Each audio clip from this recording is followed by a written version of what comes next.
오늘은 사사기의 말씀에서 잠깐 벗어나서 하나님께서 지금 우리가 당하고 있는 이 상황 속에서 우리 주님께서 우리에게 주시는 말씀을 잠깐 전하려고 합니다. 우리 식구들을 생각을 하고 그리고 기도하면서 하나님께서 이 말씀으로 함께 나아갔으면 좋겠다라는 말씀이 있어서요. 여러분과 오늘 이 말씀으로 함께 나누고자 합니다.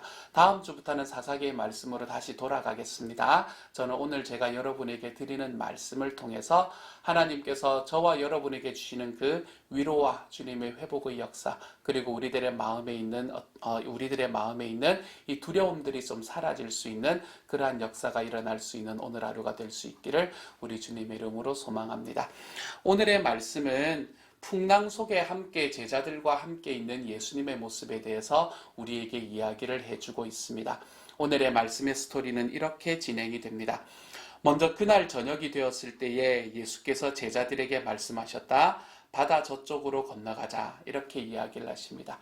예수님께서 바다 저쪽으로 건너가자라고 이야기하시는 이 말씀은 아마도 그때까지 제자들과 함께 지금 군중들을 중심으로 해서 사역을 하셨던 이 예수님이 아마 좀 피곤하셨을 수도 있고, 원래 많은 군중들과 만난다는 것이 좀 어려운 일이잖아요. 그렇죠? 그래서 좀 피곤하셨을 수도 있고, 그렇지 않으면 이제 군중들을 중심으로 하는 사역에서 좀 벗어나서 제자들에게 좀 말씀을 깊게 가르치는 제자 중심 사역으로 옮겨가려고 마음을 먹으셨을 수도 있습니다. 하지만 어쨌든 자기들을 쫓아다니던 예수님을 쫓아다니던 그 군중들과는 이제는 거리를 좀 두고 제자들과만 함께 있는 시간, 그리고 예수님께서 혼자 계실 수 있는 시간을 가지기 위해 예수님은 바다를 건너가자라고 이야기를 하셨었지요.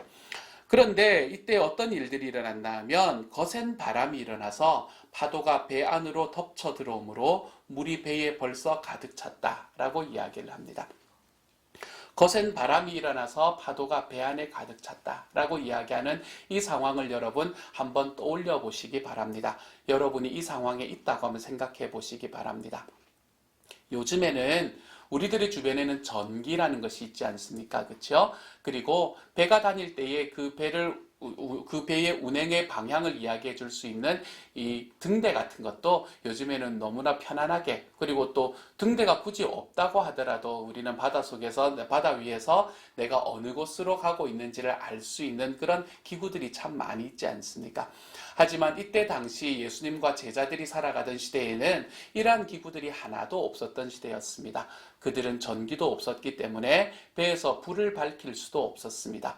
그리고 그들이 유일하게 방향을 보고 나아갈 수 있었던 곳은 하늘에 있는 별자리를 바라보며 그들은 방향을 보며 나아갈 수 있었을 것입니다. 하지만 지금 큰 파도가 오고 큰 풍랑이 와서 하늘에 있는 별들도 다 잠겨버렸고 다 없어져 버렸고, 그리고 그 완전한 캄캄한 어둠, 그 완전하고 캄캄한 어둠 속에서 바람만 휙 불면서 하늘에서는 비가 떨어지고 억수 같은 비가 떨어지고, 그리고 바다에서는 큰 파도들이 일어나서 배를 지금 바로 뒤집어 엎을 것 같이 그렇게 흉룡하고 있는 그 상황 속에서 지금 제자들과 예수님이 있는 상황이라고 생각을 하시면 됩니다.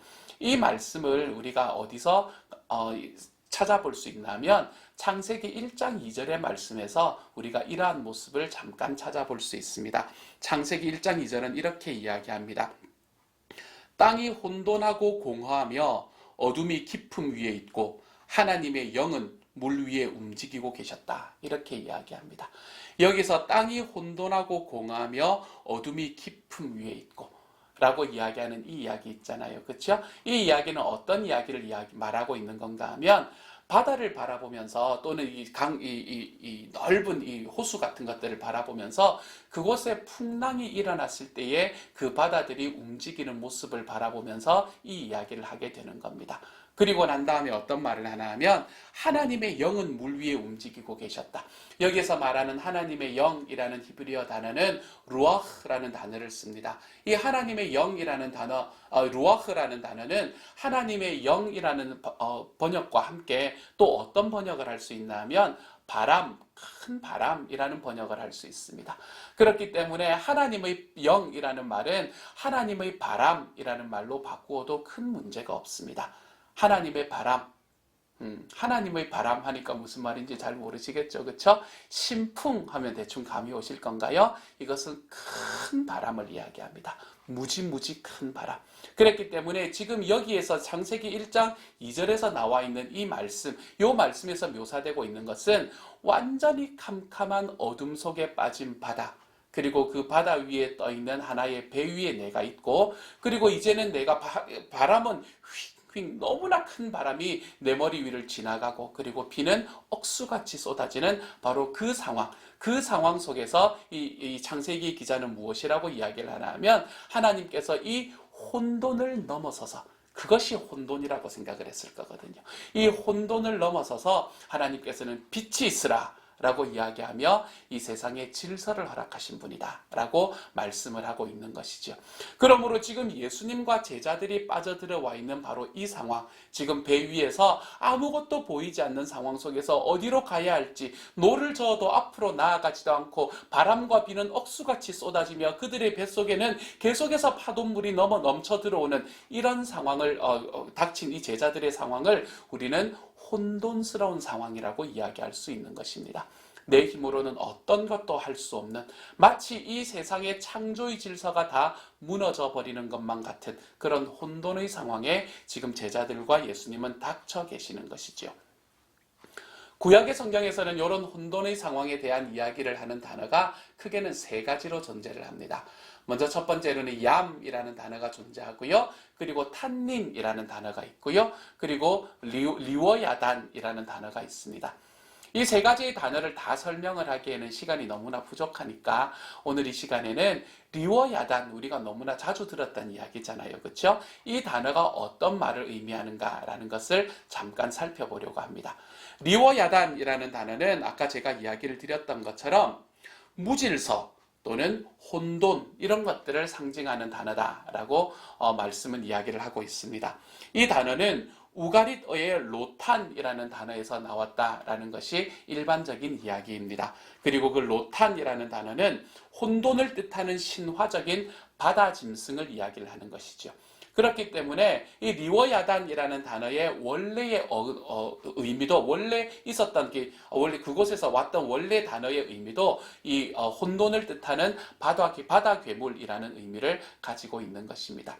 이 리워야단이라는 또 존재는 하나님의 창조 질서를 뒤엎을 수 있을 만한 혼돈과도 같은 괴물, 이 세상에 있는 모든 것을 다 뒤집어 엎을 수 있을 만한 그런 괴물을 이야기를 하고 있는 것이지요. 그러면 이 혼돈을 일으키는 이 괴물 리워야단과 하나님의 관계는 어떠한가? 성경에서는 리워야단이라는 단어를 5번 아니면 6번 정도 우리에게 이야기를 해주고 있습니다. 오늘의 말씀에서는 그 중에서 3가지의 용법을 한번 살펴보면서 하나님과 리워야단, 질서의 하나님과 혼돈의 세력, 이것과의 관계는 과연 어떠한가라는 것을 여러분과 잠깐 나눠보려고 합니다. 먼저 첫 번째로 말씀은 우리에게 이렇게 이야기합니다. 그 크고 넓은 바다에는 크고 작은 고기들이 헤아릴 수 없이 우글거립니다. 물 위로는 배들도 오가며 주님이 지으신 리워야단도 그 속에서 놉니다. 시편 104편의 말씀입니다. 이건 조금 이따가 설명을 하도록 할게요. 또 다른 말씀에는 이렇게 말합니다. 그날이 오면 주님께서 좁고 예리한 큰 칼로 벌하실 것이다. 매끄러운 뱀 리워야단, 꼬불꼬불한 뱀 리워야단을 처치하실 것이다. 곧 바다의 괴물을 죽이실 것이다. 하나님께서 이 말씀에서 이야기하는 것은 무엇인가 하면, 하나님께서는 이 리워야단이라는 이 혼돈의 존재와 싸워서 승리하시는 분이 바로 우리 주님이시다. 이렇게 이야기를 하고 있는 것이죠. 큰 칼로 벌하실 것이다. 매끄럽고 꼬불꼬불한 뱀 리워야단을 죽이시고 처치하실 것이다 라고 이야기하는 이 말씀 속에서 우리는 하나님께서는, 질서의 하나님께서는 이 혼돈의 세력과 싸워서 승리하시는 분이 바로 우리 주님이시다 라는 것을 이 말씀을 통해 우리에게 이야기를 해주고 있는 것이죠. 또한 또 이사야의 말씀은 우리에게 이렇게 이야기합니다. 주님께서는 주님의 능력으로 바다를 가르시고 물에 있는 탄닌들의 머리를 깨뜨려 부수셨으며 리워야단의 머리를 짓부수셔서 사막에 사는 짐승들에게 먹이로 주셨으며, 여기서 말하는 사막에 사는 짐승들이라는 말을 우리가 원어에 조금 더 충실하게 번역을 해보면 사막 또는 광야에 사는 백성들이라고 번역을 해도 큰 문제가 없습니다. 그래서 이 말씀은 뭐라고 이야기하냐면 주님의 능력으로 바다를 가르실 뿐만 아니라 물에 있는 탄닌들, 아까 제가 말씀드렸던 그 혼돈의 세력 중에 하나잖아요. 그렇죠? 그 머리를 깨뜨려 부수셨으며 리워야단의 머리도 짓부수셔서 광야에 살아가고 있는, 광야를 산다는 것은 아무것도 가지지 못하고 힘들고 어려운 상황 속에서 살고 있는 백성들을 이야기하고 있는 것입니다. 그 아프고 어려워하는 백성들에게 먹이로 주시는 그 하나님의 능력에 대해서 이야기를 하고 계시는 것이죠. 이 두 절의 말씀에서 바라보면 이 혼돈의 세력인 리워야단과 질서의 주인이신 하나님 사이의 관계는 둘 사이에 서로 싸움이 있을 것이고, 그리고 그 싸움 속에서는 반드시 질서의 주인이 되시는 하나님이 승리하신다라는 것을 이야기하고 있는 본문입니다. 그런데 아까 제가 읽었던 시편 104편의 말씀은 그것보다 조금 더 한 걸음 나아가는 말씀을 우리에게 말하고 있습니다. 다시 한번 읽어볼게요. 저 크고 넓은 바다에는 크고 작은 고기들이 헤아릴 수 없이 우글거립니다. 물 위로는 배들도 오가고 주님이 지으신 리워야단도 그 속에서 놉니다. 이렇게 말합니다. 여기서 이 리워야단이라는 존재는 하나님과 싸우는 존재가 아닙니다. 여기서 리워야단이라는 존재는 어떤 존재인가 하면 하나님의 창조물 안에 들어와 있는 존재이고 하나님께서 만드셨고 그러므로 하나님의 영역 안에 있는 존재일 뿐만이 아니라 하나님께서는 이 리워야단을 자기가 만드신 그 창조 속에 집어넣어 놓으시고 그 속에서 놀게 만드시는, 마치 하나님의 장난감과도 같은 존재로 표현되고 있는 것이 바로 이 시편 104편에 나오는 리워야단이라는 것이죠. 그러므로 하나님과 리워야단의 존재는 이 시편 104편의 말씀을 보면 서로 싸울 수 있는 존재도 아닙니다. 하나님 앞에서는 그 능력을 하나도 가지지 못하는 존재. 하나님과 비교해 보면 그 능력과 그 힘이 아무 것에도 미치지 못하는 존재. 그것이 바로 이 혼돈의 세력인 리워야단이다 라고 성경은 우리에게 이야기를 하고 있는 것이지요.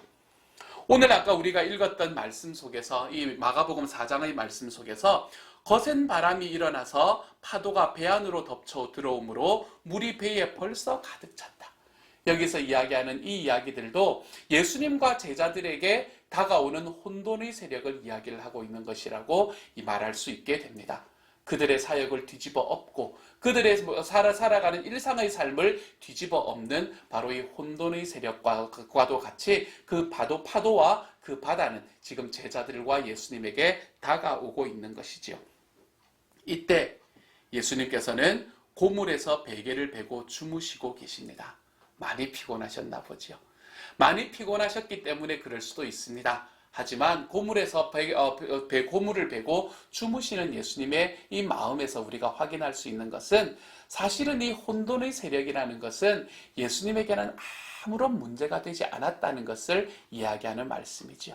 아까 우리가 읽었던 말씀 속에서 마치 리워야단이라는 존재를 하나님께서는 자기의 바다라고 이야기하면 좀 그러나요? 하나님의 풀장 안에 집어넣은 그 삑삑이 오리, 그렇죠? 러버덕 같은 그러한 존재로 여기시던 하나님처럼 예수님도 지금 자기의 모든 삶을 뒤집어 엎기 위해서 자기의 옆에서 다가오는 것만 같은 이러한 세력들이 자기에게는 아무런 영향을 끼치지 못한다는 것을 너무나 잘 알고 계셨기 때문에 예수님께서는 지금 고물을 베고 주무시고 계십니다. 그때의 제자들의 마음은 조금 달랐던 것 같아요. 제자들의 마음이 두근두근합니다. 왜냐하면 이것이 자기를 죽일지도 모른다고 생각을 했기 때문이거든요. 그래서 제자들이 예수님을 깨우면서 말합니다. 선생님, 우리가 죽게 되었는데도 아무렇지도 않으십니까? 라고 이야기를 합니다.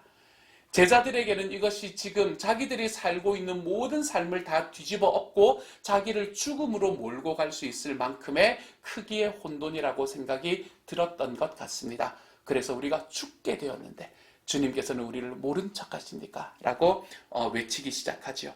그랬더니 예수님께서 일어나서 바람을 꾸짖으시고 바다더러 고요하고 잠잠하여라 하고 말씀하시니 바람이 그치고 아주 고요해졌다라고 이야기합니다.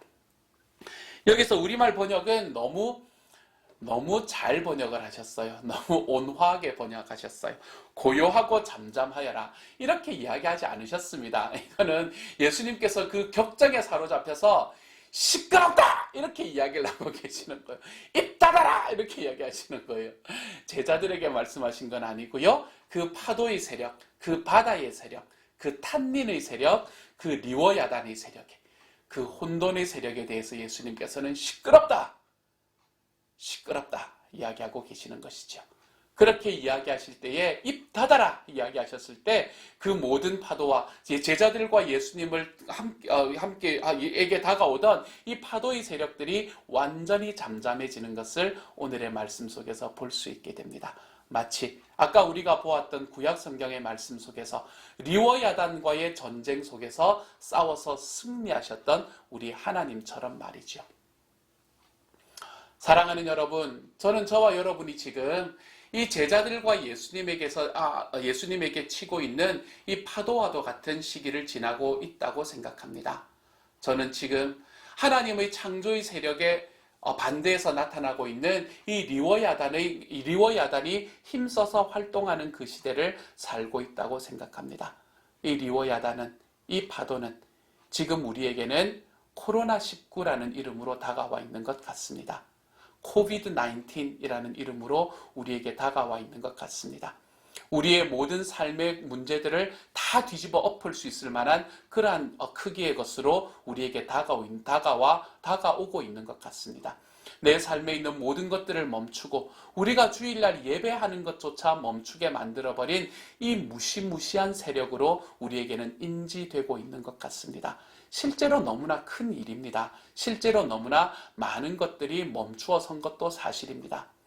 하지만 사랑하는 여러분, 이 모든 기간을 지나가며 이 코비드-19, 코로나19라는 우리에게는 너무나 큰 리워야단처럼, 너무나 큰 혼돈의 세력처럼 우리에게 다가와 있는 이것들도 하나님의 명령하심과 예수님의 한마디에는 아무런 힘을 발휘할 수 없는 존재임을 기억하며 살아가는 저와 여러분이 되시기를 소망합니다. 주님께서 시끄럽다, 입 닥쳐라 라고 이야기하실 때에 이것은 아무런 능력이 없이 그 주님의 말씀에 순종할 수밖에 없는 존재임을 우리가 좀 기억하며 살아갈 수 있는 하나님의 사람이 되어 가시기를 소망합니다. 우리들의 삶의 죽음이라는 것이 내 눈앞에 보이기 때문에 너무나 힘들고 어려운 시간을 걸어가고 있는 것은 사실인 것 같습니다. 하지만 이 기간 동안에 우리가 걸어가면서 한없이 조심하고 끝없이 조심하는 것은 너무 중요한 일이겠지만 그럼에도 불구하고 우리가 이것에 너무나 휘둘려서 그것을 넘어 계시고 그것을 마치 자기의 풀장 속에 넣으시고 러버덕처럼 만드시고 살아가시는 이 하나님의 장난감처럼 만드시고 살아가시는 하나님의 능력을 잊지 않을 수 있는 저와 여러분이 되시기를 소망합니다. 그 혼돈이 파도로 바람으로 그 제자들과 자기 자신을 덮치는 순간에 조용해라, 시끄럽다 이야기하신 이 예수님의 말씀 한마디로 그 모든 파도와 그 모든 바람이 잠잠해졌음을 우리들의 삶 속에 잊지 않고 살아가는 저와 여러분이 되시기를 우리 주님의 이름으로 소망합니다. 이 코로나19로 인해서 걸어가는 이 길, 우리에게는 절대로 쉬운 일이 되지 않을 것입니다. 마치 리워야단처럼, 마치 예수님과 제자들을 덮치고 있는 풍랑처럼 우리에게 다가올 것입니다. 하지만 여러분 기억하십시오. 이 모든 혼돈의 세력들은 우리 하나님과 주님이신 우리 예수님 앞에서는 아무런 능력도 없음을, 우리 하나님께서 나와 함께 하시면 내 주님의 선택을 받은 모든 이들 한 사람 한 사람에게는 이것이 아무런 능력이 없을 것임을 우리들의 삶에서 좀 기억하고 우리가 조심하고 우리가 서로를 위해서 주의하지만 너무나 커다란 패닉 속에서 빠져서 살아가지 않는 우리의 삶, 그리고 정말 지금 세상에서 힘들어하고 어려워하고 있는 모든 이들을 위해서 우리의 기도가 조금 더 모여져 갈 수 있는 시온영락교회 한 사람 한 사람들의 삶이 되어 가시기를 우리 주님의 이름으로 축복합니다. 패닉에 빠지지도 말 것이고 무관심하지도 말 것이고 사랑하는 여러분, 이 모든 혼돈의 세력을 넘어 계시는 우리 주님을 우리들의 삶 속에 기억하고 그 하나님 앞으로 한 걸음씩 평안의 자리로 걸어가며 살아가 볼 수 있는 저와 여러분이 되시기를 우리 주님의 이름으로 축복합니다.